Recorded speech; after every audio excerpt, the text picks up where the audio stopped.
Shalom. All praises to Yahweh Bahashem, Yahweh Shai Bahashem Rakah Kodash. Double honors to the elder apostles, the bishops, and the elders of GMS who rule well. Peace and salutations to the elect. My name is Aina. The title of the video is Wars and Rumors of Wars. And pretty much just an update on things happening regarding these many wars that's happening around us, right? Which ultimately will lead to World War III and ultimately the end of the world. And basically, what these wars happen and what these also could lead to is things being troubled right here in Babylon the Great, because outside wars can cause bad things to happen here.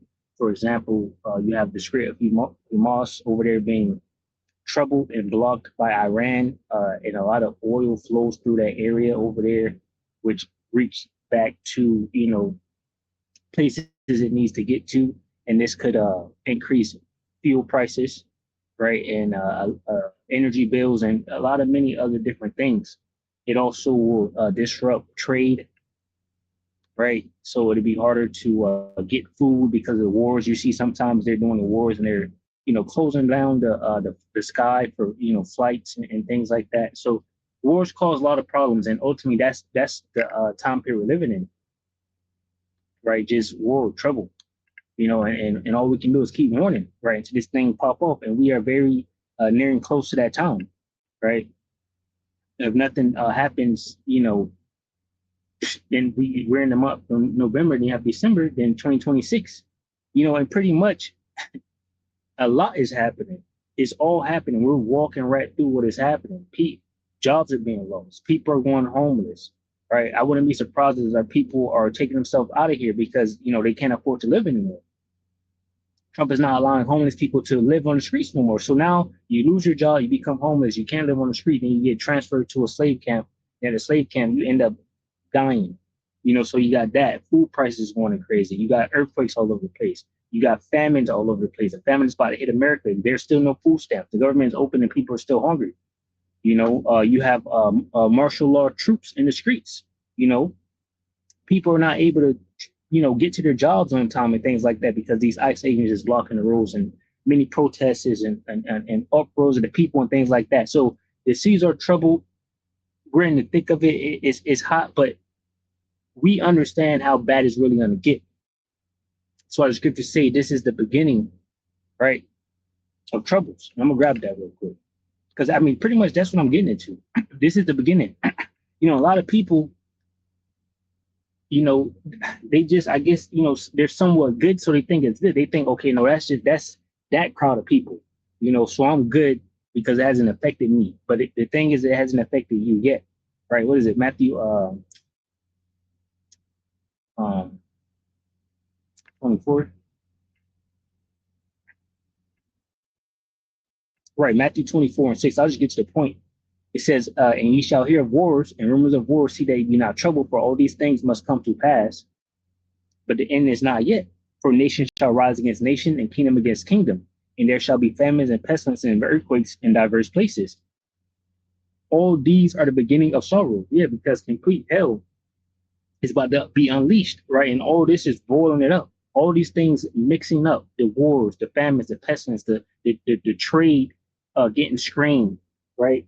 Cattle dying, all these different things is going to cause the great turmoil that's about to hit planet Earth, right? It's going to hit everywhere. All right, this is at the beginning, but this is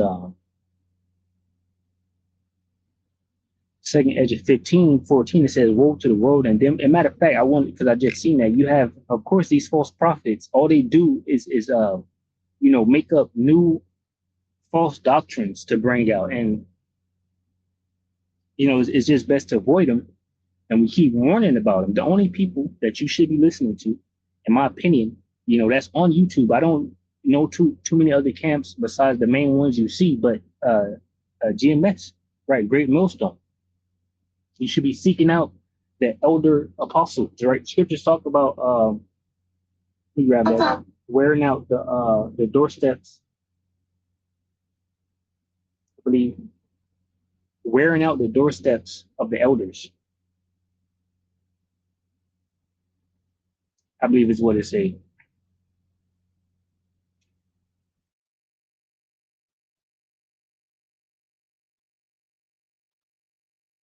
wearing out the doorsteps of the elders.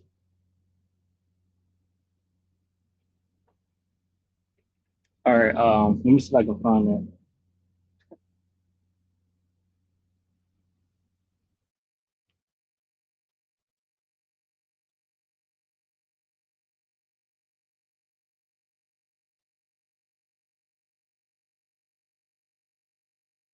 Yeah, Ecclesiastes chapter 6 and 36. I'll grab that real quick.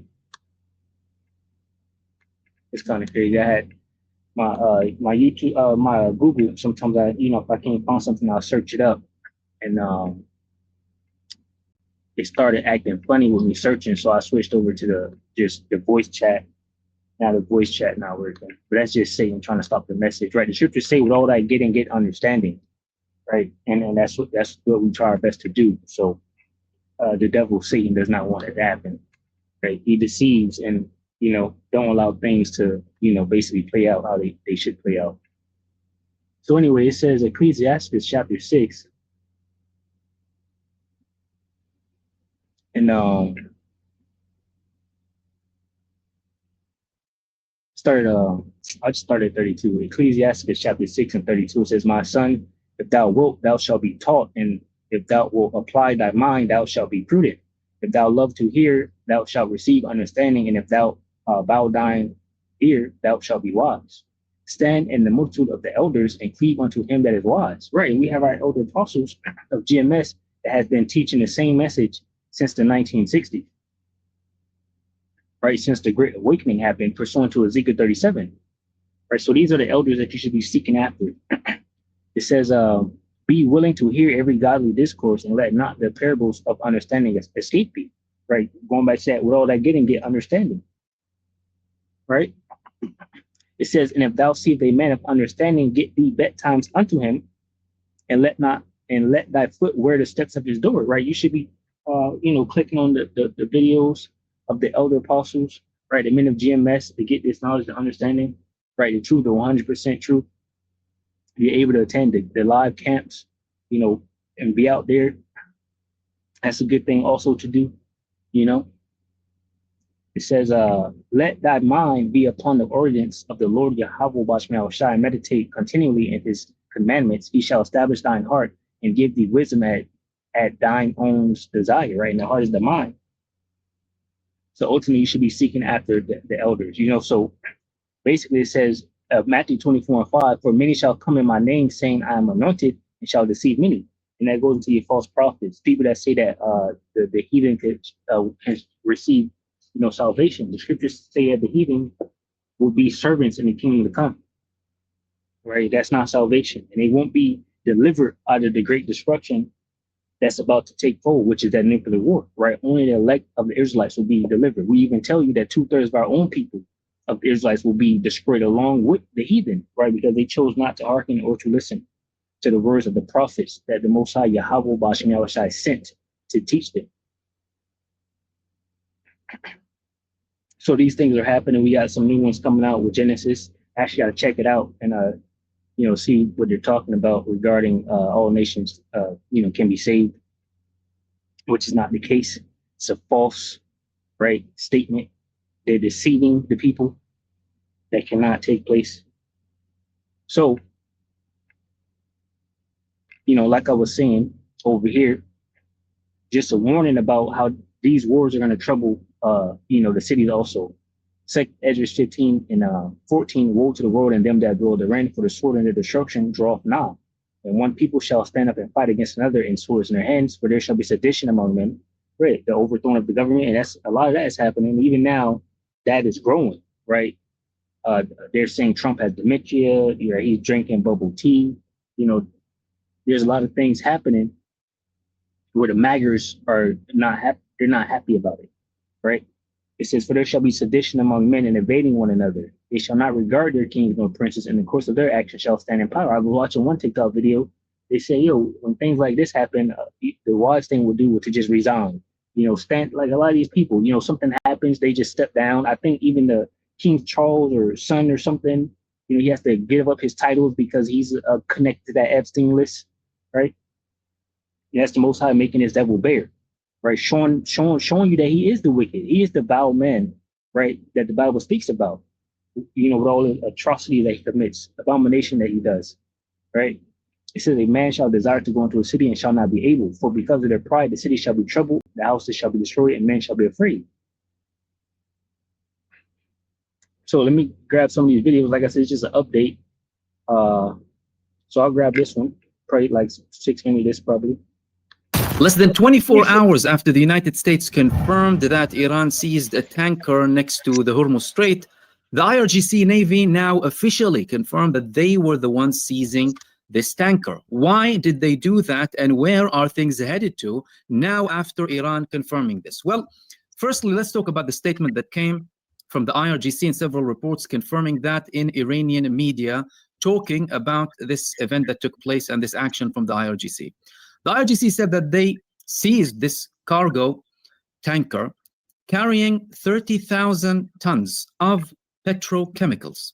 And they said that this was in line with their legal duty, and that is to safeguard the national interests and resources of the Islamic Republic of Iran, according to several statements. And they said that it was successfully completed under the order of judicial authorities. The statement also said that accurate reporting required a full examination of the cargo, inspection of the tanker, and review of its documents, an effort that was successfully conducted by the RGC Navy Force. They confirmed that the tanker has committed violation for transporting unauthorized cargo. That was basically it. That was almost everything that came in the statement. Iran exercising its national interests and taking action based on legal requirements in Iran. And they said that this cargo tanker was carrying things that were unauthorized. All right, what is the United States going to do about that? Because we still didn't have a lot of clarification about the origin, what it was supposed to do exactly. Why did Iran take this action? And why was it the United States that was the first country to confirm this? But now Iran is officially taking responsibility without yet any response coming from the United States. And it didn't just stop there with Iran. They're also now warning against military escalation in the Caribbean and also in Latin America. They're warning that no one should take action against sovereign countries and independent nations. Ismail Baqai published a statement warning of dangerous consequences of intensifying United States military activities. So as you can see, Iran is out here blocking the Strait of Hormuz, right? They're capturing ships, and they're saying, "Yeah, we did it, right? What you gonna do about it?" Basically, and now they're saying to America, basically, that you shouldn't be doing what you're doing over there to Venezuela, right? And Iran is way, that's like America. Everybody's wondering, like, why is America way over there in the Middle East and we're over here? Now it's like, why is Iran all the way over here and they're over there? And that's because Yahweh Bashim Yahushua is mustering the host of the battle. Right? It says Isaiah 13:4. It says the noise of a multitude in the mountains, like as of a great people, a tumultuous noise of the kingdoms of nations gathered together. The Lord Yahweh Bashim Yahushua host mustered the host of the battle. So the Lord is stirring this thing up, so it's not going to slow down. There's no peace and safety. Here we have a direct confirmation coming from Iran that they are standing with Venezuela. In fact, we know that they are indeed very close to the authorities in Venezuela. And from an Iranian perspective, they don't shy away from publicly stating that they will be standing with them, or warning at least, from any actions that the United States may take in that locations. They're also saying that they have a right to respond appropriately to any illegal action by the United States and the European Troika in the form of the United Kingdom, Germany, and France, who are primarily the European countries involved in the negotiations that relate to the nuclear program of Iran. And they did not stop there. There was also a confirmation from Iran that Tehran will never surrender to threats or coercion. Why is Iran saying all of this now? And what is happening in the region in general? Because everything is now linked. We can't detach one side from the other. Everything is linked, and it started primarily with Gaza. Well, the United States has been with Gaza. That's Israel, right? All this is going to boil out to World War III, right? And it's because of Israel. Jeremiah 50. right? It says, Jeremiah 50 and 45, therefore hear ye the counsel of the Lord Yahweh Bashmi that he hath taken against Babylon, right? America, and his purposes that he hath proposed against the land of the Chaldeans. Surely the least of the flock, Israel, shall draw them out. Surely he shall make their habitation desolate with them. We understand that Israel has pretty much infiltrated America, the politicians, where you see they got Donald Trump, and I guess everyone else pretty much now, right? As it seems, by the balls and blackmailing them to do their bidding.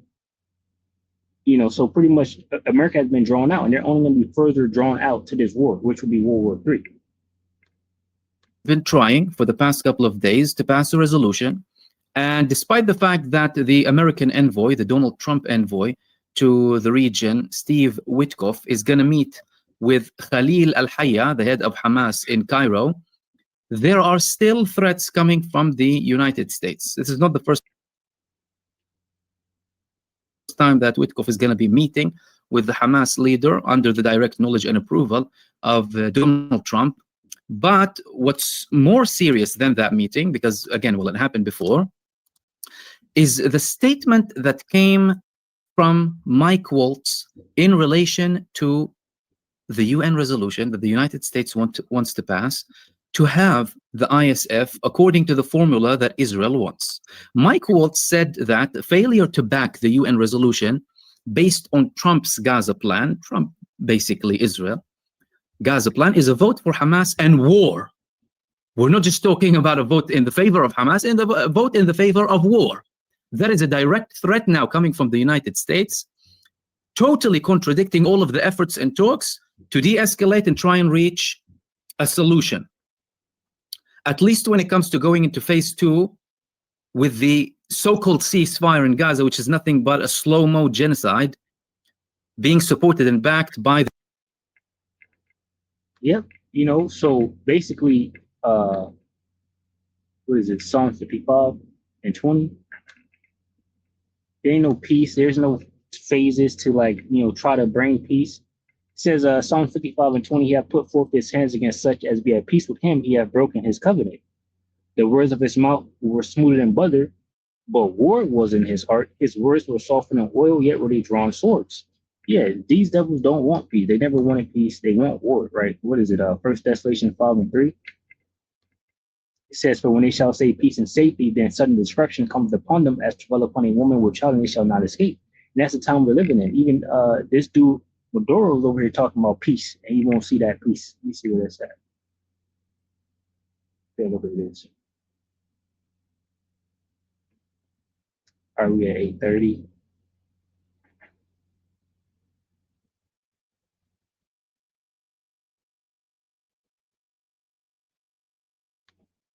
More. He's been inside of kind of like the presidential grounds for a few months now, and to see him come out, to see him actually being out there in front of folks, I think it shows how much pressure he feels like he's under and how much he's actually starting to reach out to more allies now to get more help. And the crazy thing is that President Trump has said that he has kind of sort of made up his mind on what we're going to do in Venezuela. Now, he obviously knows more than we do, but we're doing exercises off of Trinidad and Tobago. He's been briefed on different things. Allegedly, the CIA is already in country. CNN has reporters in Caracas, and they're directly talking to the Venezuelan president, and where they're getting his thoughts. And you can just overall tell that this buildup is definitely that I think is going to be happening sooner than later. These are recently just able to ask the Venezuelan president his thoughts on what he wanted to say to the United States, and this is what he said. What is your message to the people of the United States, President? To unite for the peace of the continent. No more endless wars, no more unjust wars, no more Libya, no more Afghanistan. Do you have a message for President Trump? My message is yes, peace. Yes, peace. So he is looking for peace. He does not want absolutely for us to go in there. And we're seeing from Marco Rubio, the Secretary of State, we're seeing from all sorts of different parts of the government that says that if you stop sending narco boats to America, this all could stop tomorrow. I don't know if I 100% know that would be the case, because I think it's deeper than that. I think it has to do with that oil, baby. Like I've said in multiple videos before, I think it has to do with regime change. I think that we are slated to have someone in there who will be a little bit more willing to not have the state control the oil, but let our companies go back in there. And ultimately, I think that this is going to grow bigger and bigger. Venezuela condemns the military action and provocation of the CIA off the coast of Trinidad and Tobago. They're saying that they've already caught some operatives in there. They lied to us like BP and Exxon and Shell of more oil. I mean, that could drive down the cost of energy, not having to wait. We already bought oil from Venezuela, and we get more of it. I guess that can drive energy costs down here. So he was saying if they go in and take the oil, then they could help the situation in America. But there's no healing of that bruise, right? That wound is grievous, right? Let me grab the name. No matter what they did, there's no saving this place. Nahum 3 and 19, it says, there is no healing of thy bruise, thy wound is grievous. All that hear the bruit of thee shall clap their hands over thee, for upon whom have not thy wickedness passed continually. Yeah, I made a video the other day. What has America contributed to society? And basically, I said nothing, right? And they just went out and destroyed everything. John 10:10, it says that the thief comes not but to steal, kill, and destroy, right? And that's what these devils have done continually. But they also have rare earth minerals that they do a lot of sharing with China. And we don't like that. We would much rather have some of those rare earth minerals for ourselves. And the Venezuelan president is reaching out to people he believes are allies for help. Iran, Russia, China, offering them the kitchen sink to try to help supply just in case he needs it. Where does this go? What does this mean for your prep? I think this could affect you in an economic way. If we were to go to war in the Western Hemisphere, it could drive up prices. It can disrupt trade routes. And of course, even more important than economic things that it could affect is the blood, sweat, and tears that would go into that. The casualties that would be taken for us to go into Venezuela is a real thing. And if it is a CIA operation only, less likelihood. But I just don't see a buildup of over 12,000 troops, the USS Gerald R. Ford, and just multiple assets of vessels and aircrafts, meaning that we're not going to do anything. But I could be completely wrong. What do you? Nah, he ain't wrong. He know what's up. All right, this is Luke 12:49. That's that PC. You know, I gotta be politically correct. PC. All right, Luke 12:49 says NLT, grab the NLT. I have come to set the world on fire, and I wish you were already burning. Right, and that's exactly what Yahushua is coming to do. Right, he's coming to set this place ablaze. Right, and that's why we're seeing the fires growing here around the world. Right, so shalom to the hopeful elect, which consists of men, women, and children. Shalom.